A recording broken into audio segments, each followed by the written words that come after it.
नमस्ते दोस्तों। आप सभी का स्वागत है मेरी जीवन कहानी में।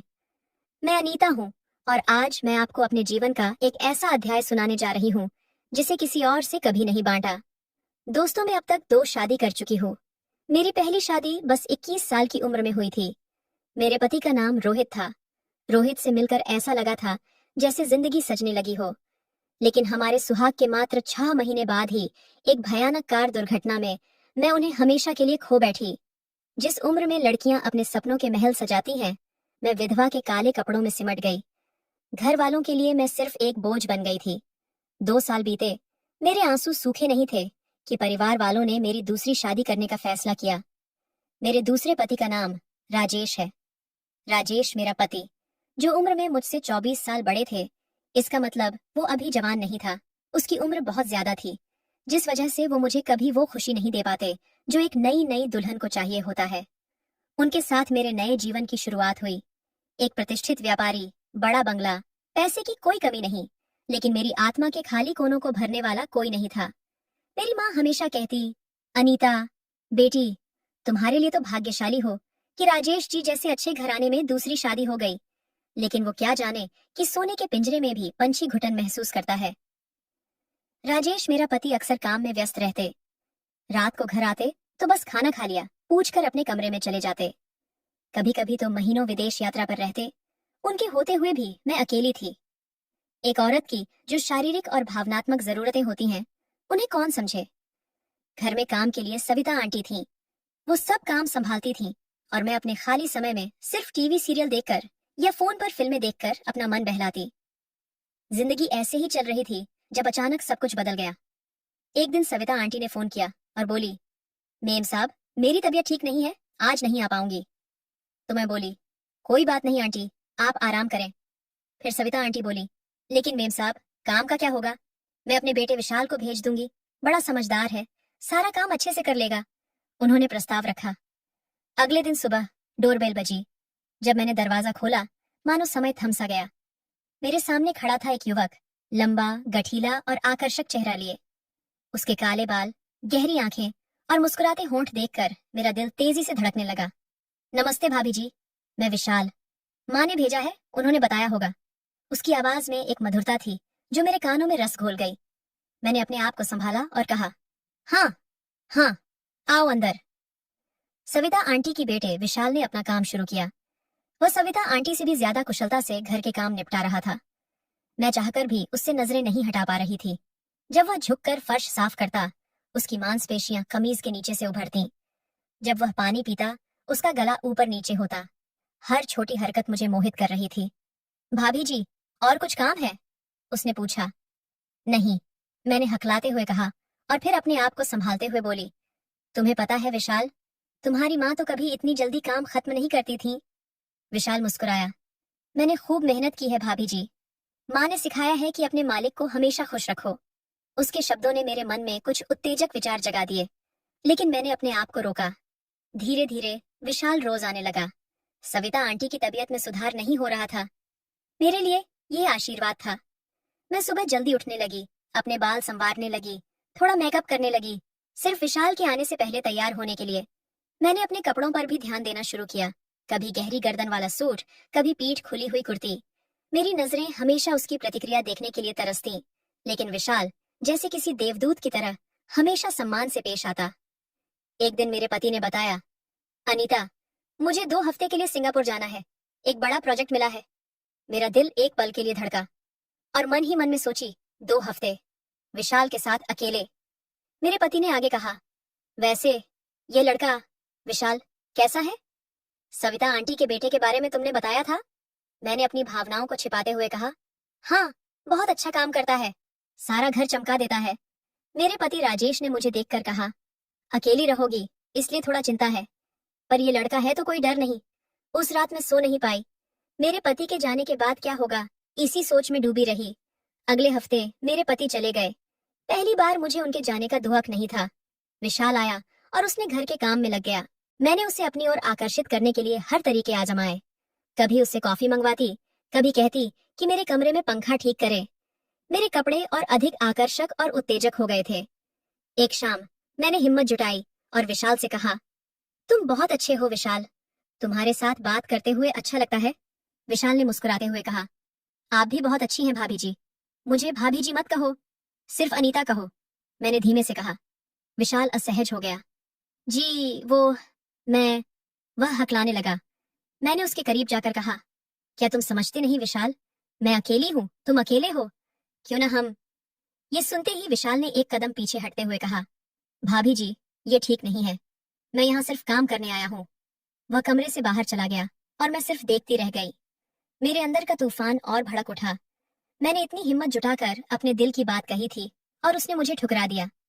फिर भी मैंने हार नहीं मानी। अगले दिन से मैंने अपनी कोशिशें और बढ़ा दी।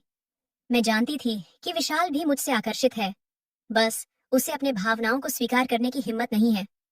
हर दिन, हर पल मेरा दिल सिर्फ विशाल के लिए धड़कता। मैं उसकी हर हरकत पर नजर रखती, उसके चेहरे पर आती हर भावना को पढ़ने की कोशिश करती। मेरी चाहत थी कि वह स्वेच्छा से मेरे पास आए, मुझे अपनाए। मैंने अपनी सारी शर्म त्याग दी थी और अब मैं एक ऐसे मोड़ पर थी जहां पीछे मुड़ने की कोई राह नहीं थी। विशाल मेरे लिए सिर्फ एक शारीरिक आकर्षण नहीं था, वह मेरे अकेलेपन का साथी था, मेरी आत्मा का पूरक था। लेकिन विशाल हर बार मेरे प्रयासों को नजरअंदाज करता।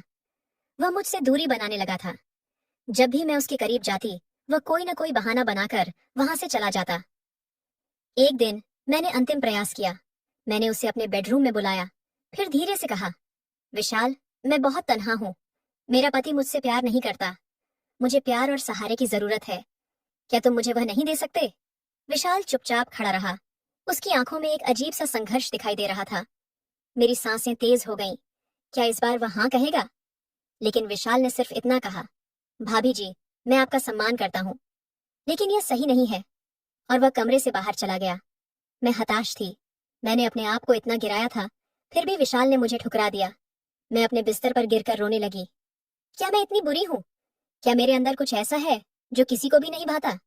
लेकिन मेरे अंदर की आग अभी भी धधक रही थी। मैं विशाल को पाना चाहती थी, किसी भी कीमत पर।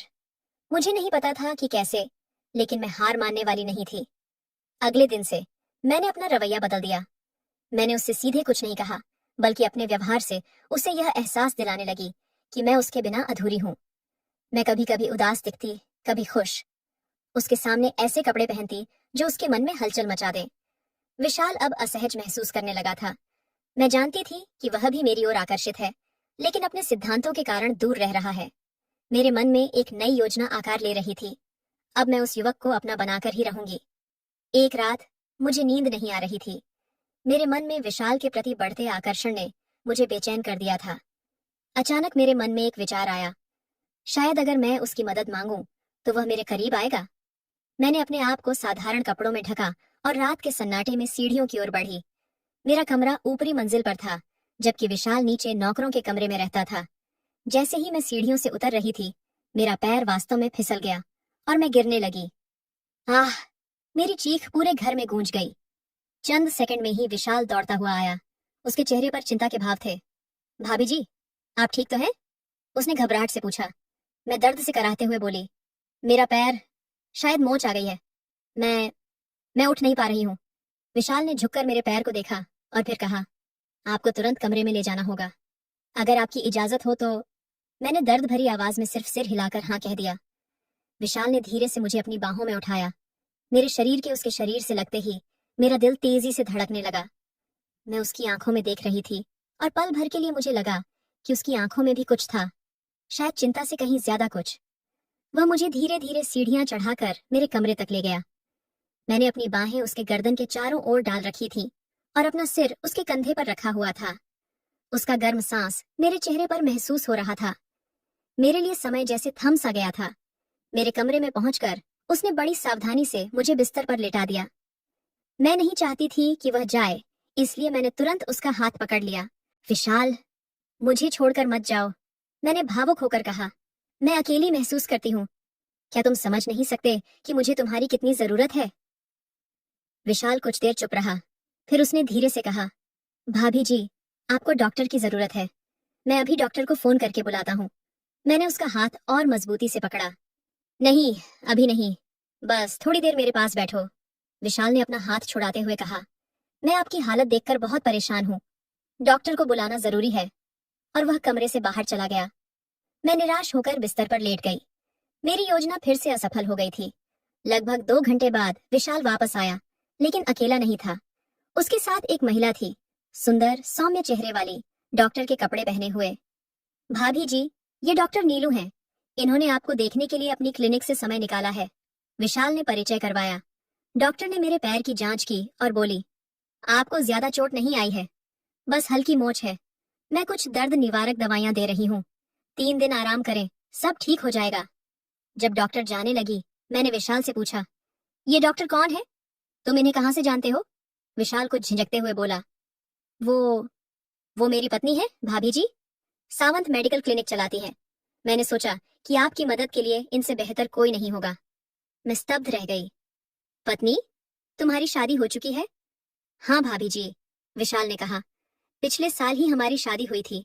नीलू मेरी पत्नी डॉक्टर है, और मैं जब तक अपनी पढ़ाई पूरी करता हूँ तब तक घर खर्च में मदद के लिए माँ के साथ काम करता हूँ।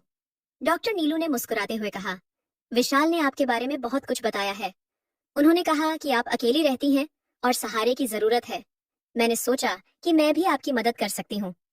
अगर आप चाहें तो मैं कुछ दिन यहीं रुककर आपकी देखभाल कर सकती हूँ, जब तक आप पूरी तरह ठीक नहीं हो जाती। मैंने कुछ पल उन दोनों को देखा, एक साथ खड़े, एक दूसरे के प्रति सम्मान और प्रेम की भावना से भरे हुए। उस पल मुझे अपनी हरकतों पर शर्म आई। मैं कैसे इस प्रेमी पति को अपनी इच्छाओं का शिकार बनाने की सोच सकती थी? हाँ, वो ठीक है, मैंने हकलाते हुए कहा। विशाल ने अपनी पत्नी की ओर प्यार से देखते हुए कहा, नीलू, भाभी जी की अच्छी तरह देखभाल करना। मैं घर का बाकी काम संभाल लूंगा। जब वे दोनों बाहर जाने लगे तो विशाल रुका और मेरी ओर मुड़ा। उसकी आंखों में एक अजीब सी समझ थी। भाभी जी, हम गरीब लोग हैं, लेकिन हमें अपनी सीमाएं और रिश्ते की पवित्रता का महत्व पता है। मैं आपका आदर करता हूँ और आपकी सेवा करना मेरा कर्तव्य है। लेकिन कृपया मुझे ऐसी परिस्थिति में न डालें जहां मुझे अपने सिद्धांतों और विवाह के प्रति मेरी प्रतिबद्धता से समझौता करना पड़े। इतना कहकर वह चला गया और मैं अपने विचारों में खो गई। मेरे मन में पहली बार शर्म की भावना जागी। मैंने अपने अकेलेपन और अतृप्त इच्छाओं के कारण एक ईमानदार इंसान के परिवार को तोड़ने की कोशिश की थी। अगले कुछ दिनों में नीलू ने मेरी देखभाल की। हम दोनों बातें करती और धीरे धीरे मैंने उससे दोस्ती कर ली। उसने मुझे बताया कि कैसे विशाल ने अपनी पढ़ाई जारी रखने के लिए दिन रात मेहनत की और कैसे वह डॉक्टर बनने के सपने को पूरा करने में उसकी मदद कर रही थी। एक दिन जब हम दोनों अकेले थे तो नीलू ने मुझसे पूछा, अनीता जी, क्या आप सच में खुश हैं? मैं चौंक गई। मतलब? मैं देख सकती हूँ कि आपकी आंखों में एक खालीपन है। मुझे विशाल ने बताया कि आपके पति अक्सर बाहर रहते हैं और आप अकेली हो जाती हैं। मेरी आंखों में आंसू आ गए। नीलू, मुझे नहीं पता। मैं दिखावे के लिए खुश रहती हूँ, लेकिन अंदर से मैं टूट चुकी हूँ। जीवन में प्यार और साथ की चाहत हर किसी को होती है ना? नीलू ने मेरा हाथ पकड़ा। हाँ, लेकिन कभी कभी हमें खुशी खोजने के लिए अपना रास्ता बदलना पड़ता है। शायद आपको अपने पति से बात करनी चाहिए, या फिर कोई ऐसा शौक अपनाना चाहिए जो आपको आनंद दे। उसकी बातों ने मुझे सोचने पर मजबूर कर दिया। जब मेरे पति विदेश से लौटे तो मैंने उनसे अपने दिल की बात कहने का साहस जुटाया। मैंने उन्हें बताया कि मुझे कितना अकेलापन महसूस होता है और मैं हमारे रिश्ते में और नजदीकी चाहती हूँ। मेरी बातें सुनकर मेरे पति चुप रहे। फिर उन्होंने कहा, अनीता, मुझे माफ करना। मैं इतना व्यस्त था कि मैं तुम्हारी भावनाओं को समझ नहीं पाया। शायद हमें एक छुट्टी पर जाना चाहिए, एक दूसरे को फिर से जानने के लिए। विशाल और नीलू ने मुझे एक महत्वपूर्ण सबक सिखाया था। सच्चा प्रेम धैर्य और समझदारी से आता है, किसी आकर्षण या शारीरिक इच्छा से नहीं। आज जब मैं अपने अतीत के बारे में सोचती हूँ तो मुझे शर्मिंदगी होती है कि मैंने एक क्षणिक आकर्षण के लिए अपनी मर्यादा खोने की कोशिश की थी। लेकिन साथ ही मुझे गर्व भी है कि मैंने अपनी गलतियों से सीखा और अपने जीवन को सुधारने का प्रयास किया। अब मैं और राजेश जी एक दूसरे को बेहतर समझते हैं। हमारे बीच दूरियां कम हो गई हैं और मैंने अपने जीवन में नई खुशियां ढूंढ ली हैं। पेंटिंग, संगीत और सामाजिक कार्य। विशाल और नीलू अब भी हमारे जीवन का हिस्सा है। नीलू मेरी अच्छी दोस्त बन गई है और विशाल अब हमारे घर में पूर्णकालिक काम नहीं करता, बल्कि मेडिकल की पढ़ाई कर रहा है, जिसमें राजेश जी ने उसकी मदद की है। जीवन में प्यार कई रूपों में आता है। कभी कभी हमें बस अपनी आंखें खोलकर देखने की जरूरत होती है कि वह हमारे आसपास ही है। तो दोस्तों, यह थी मेरी कहानी, एक अधूरी प्यास की कहानी, जिसने मुझे जीवन का महत्वपूर्ण पाठ सिखाया। हर इच्छा पूरी नहीं होती, लेकिन हर अधूरी इच्छा एक नई शुरुआत का मौका दे सकती है। तो दोस्तों, आपको यह कहानी कैसी लगी? कृपया अपने विचार साझा करें। अगर आपको यह कहानी पसंद आई, तो इसे लाइक और शेयर करें। ऐसी ही और कहानियों के लिए हमारे चैनल को सब्सक्राइब करें और बेल आइकन दबाना न भूलें। धन्यवाद।